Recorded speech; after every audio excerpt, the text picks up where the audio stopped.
Hey, what's going on, everyone? We're gonna be doing something a little bit different than we normally do on this channel. So I've got 5 schools that I'm speaking to all the way out in Idaho Falls and Firth, Idaho. And so I could do the 9-hour drive, or I could fly myself.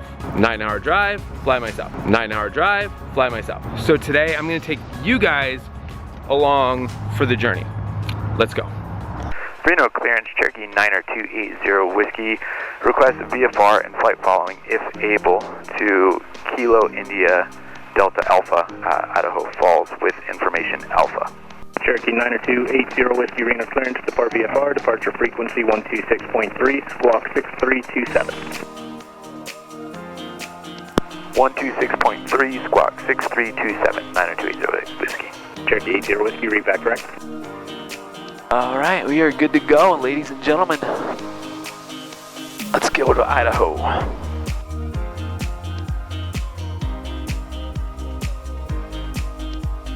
Gag 0 Charlie 0, read back correct.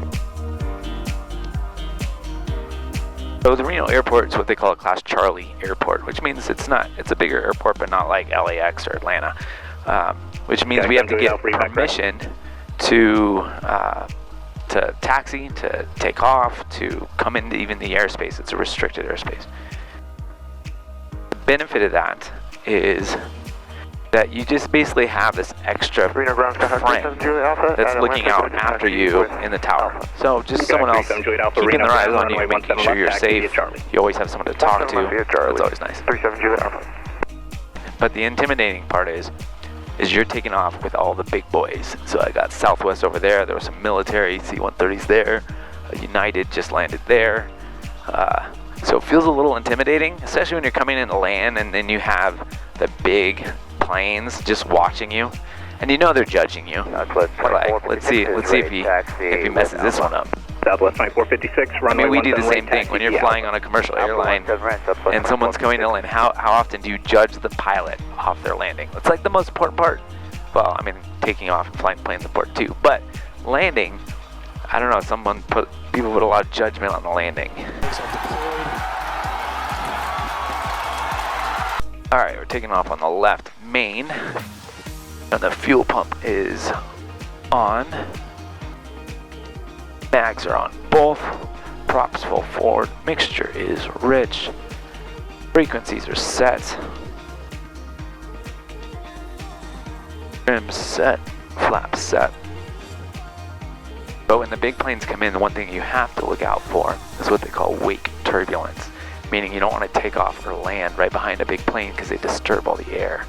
You have to be really cognizant of where they land or where they take off and how much time it's been, and also which way the wind is blowing their wake turbulence. It's really important. So there's a guy coming and landing right now, but the tower also looks out for you, but never hurts to be more aware.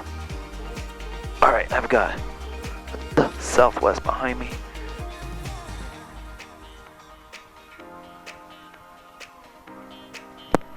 Reno Tower, Cherokee 90280 Whiskey, holding short 17 right.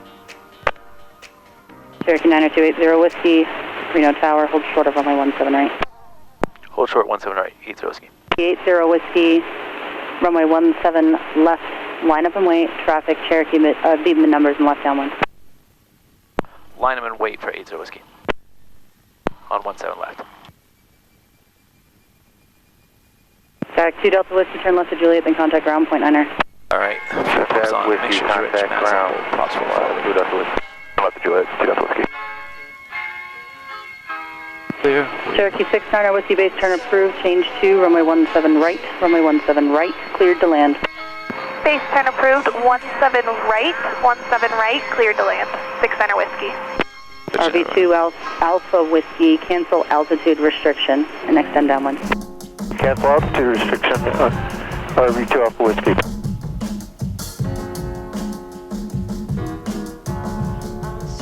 Cherokee 80 Whiskey, make a right downwind departure, runway 17 left, clear for takeoff, wind 0704. Clear for takeoff 17 left for a right downwind departure, 920 Whiskey.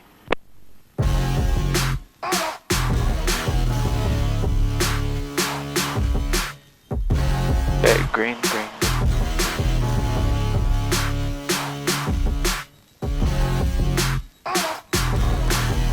live. Instruments green. RV2 Alpha Whiskey, base turn approved, wind 070 at 3, runway 17 left, cleared to land, traffic, Skyhawk will depart prior to arrival. Base approved, 17 left, cleared to land, 2 Alpha Whiskey. Skyhawk 2479 Bravo, traffic departing is a right downwind. Just to confirm, right downwind departure for 80 Whiskey. Number 80 Whiskey, would you prefer left downwind? That'd be ideal if possible. Number 80 Whiskey, left downwind departure. Start your left downwind departure. Left downwind 80 Whiskey. Reno Tower, Skyhawk number 670, Charlie Sierra, hold short 17 left, Charlie ready. Woo, look at that. Skyhawk 670, Charlie Sierra, Reno Tower, hold short of runway 17 left, landing traffic. Hold short 17 left for Skyhawk number 670, Charlie Sierra. Skyhawk 79 Bravo, extend upwind. Stand upwind, 79 Bravo. Number 928 Whiskey, North departure to contact, altimeter 2987, what altitude are you climbing to? 11,500, Chaser Whiskey. Sky 3303 reports of light turbulence starting at 9,500. All right, I think we are cruising now. We're on our path. We're good to go. Straight shot. I see some haze. The distance. There's a couple things that I absolutely love about flying, and if anyone out there is ever considering flying, especially if you're in like high school, college, it's one of my biggest wishes. Is I wish I would have just got into it, figured it out so much early on. It would have been, yeah. Anyways, there's something super liberating about flying. Like you're going someplace that, yeah, you can see it from commercial travel, but when you're flying a lot lower, you just see so much more, and you can also go visit places where normally if you're gonna drive like, 3 hours, you can get there in like an hour.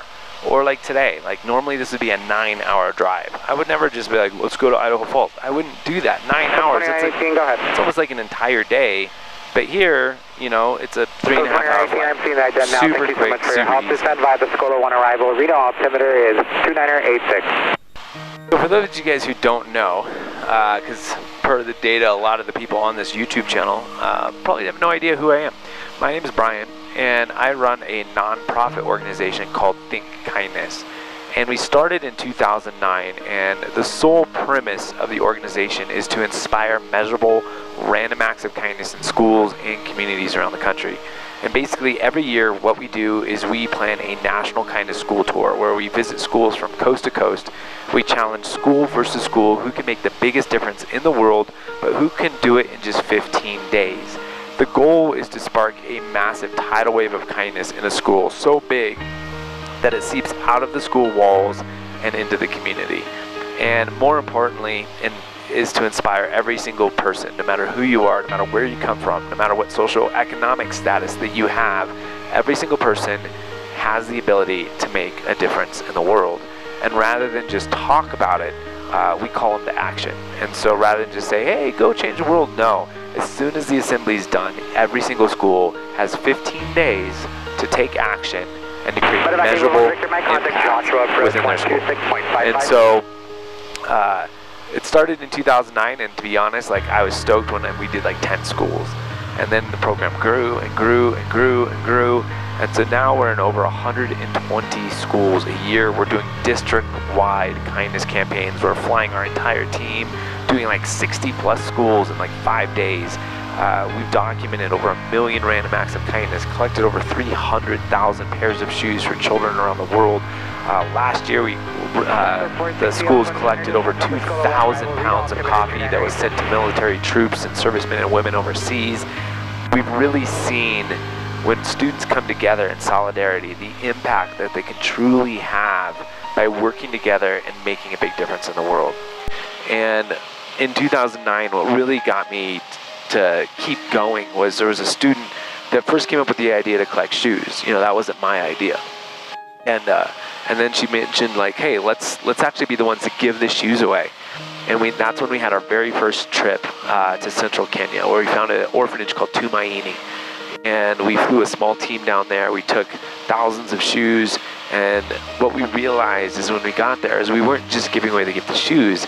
As you see, a lot of developing countries require shoes in order to go to school. And so they require book bag, writing utensil, school uniform. And the last thing on the list is shoes. And for a lot of these developing countries, they like to brag about that they provide free education. Well, the word free has an asterisk next to it. You see, they can't afford to give everybody an absolute free education, meaning that the schools would just be overcrowded. They can't do it. And so what they do is they require that you have certain things in order to qualify for the free education, and shoes is one of the top deterrents. And so what we realized, we weren't really giving away the gift of shoes, we're giving people the gift of an education, which was something we didn't really expect.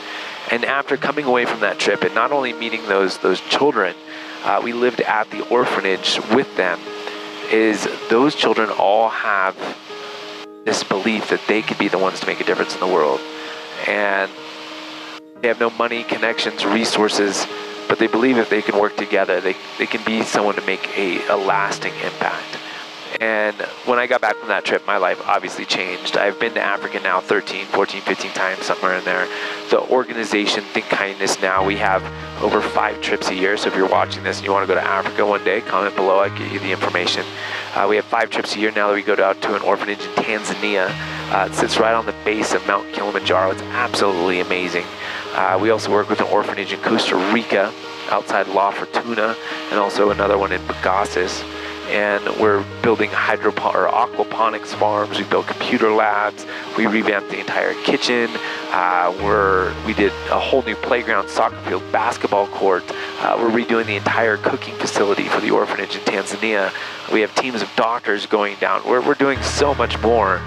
And it all sparked off of one school assembly and one student that says, hey, maybe we should collect shoes. And seeing where the organization has grown in the last 12 years, 14 years now, has been amazing and humbling. And so it's always, there's a saying that goes, if you look at everything that's going wrong in the world, you can't help but be a pessimist. But if you look at everyone working to improve the world, you can't help but be an optimist. And when I go into these schools and I see and I meet these students and meet the teachers, and you hear their passion to wanting to live a life of change and impact, it restores your faith in humanity. And unfortunately, when you go home, you turn on the news, we're always greeted by so much negativity on the news, on social media, that sometimes you have to be very intentful about going out and seeking out some of that positive news. And when you see those people wanting to make a difference in the world and actually trying to do it, no matter how big or how small, it's like shining a light on real world superheroes, and that's amazing.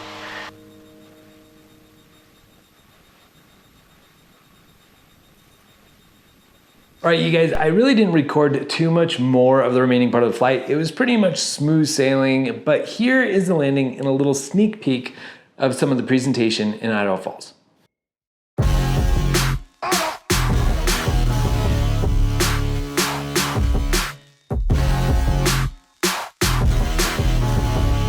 What's going on to all the parents at First Middle? Now today I gave your children a massive challenge to see if they can change the world and to see how many acts of kindness they can do in just 15 days. Now I have some awesome people. They just want to say hello! Let's show them how awesome your school really is. Ready? And yes.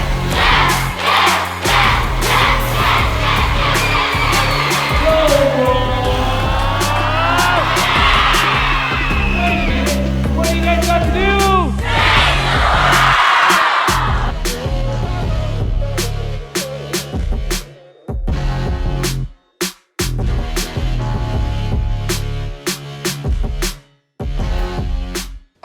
All right, everyone, thank you so much for watching. Now, I know this is a big detour from the normal kind of content that I produce on this channel, but for the past several years, aviation has been a new hobby. So stay tuned where we bring kindness and aviation together to do some projects that truly make a difference in the world.